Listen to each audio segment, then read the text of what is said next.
मुंबईच्या महापौर उपमहापौरांची थोड्याच वेळात निवड प्रक्रिया। निवडणुकीआधी महायुतीच्या नगरसेवकांचं हुतात्मा चौकात जाऊन अभिवादन।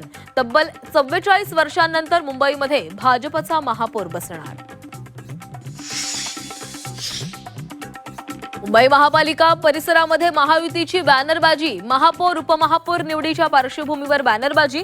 मुंबईवर भगवा फडकवला आशयाचे बॅनर। उपमुख्यमंत्री सुनेत्रा पवारांनी घेतली पंतप्रधान मोदींची भेट।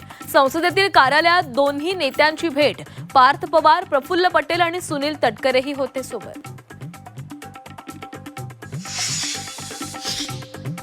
अजितदादांचं स्मारक संग्रहालयावरून मतमतांतर। पुण्यात संग्रहालय उभारण्यासाठी जय आग्रही, तर दोन्ही वास्तू बारामतीतच ठेवण्याचा पार्थ पवारांचा विचार, सूत्रांची माहिती। शरद पवारांच्या प्रकृतीमध्ये सुधारणा।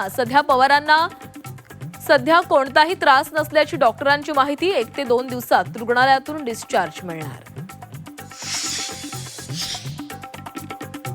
खंडणीसाठी अभिनेता रणवीर सिंगला धमकीचा मेसेज।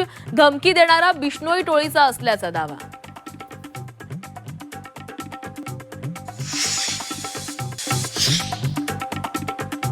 मुंबईच्या महापौर उपमहापौरांची थोड्याच वेळात निवड प्रक्रिया। निवडणुकीआधी महायुतीच्या नगरसेवकांचं हुतात्मा चौकात जाऊन अभिवादन। तब्बल 44 वर्षांनंतर मुंबईमध्ये भाजपचा महापौर बसणार। मुंबई महापालिका परिसरामध्ये महायुतीची बॅनरबाजी। महापौर उपमहापौर निवडीच्या पार्श्वभूमीवर बॅनरबाजी। मुंबईवर भगवा फडकवला आशयाचे बॅनर।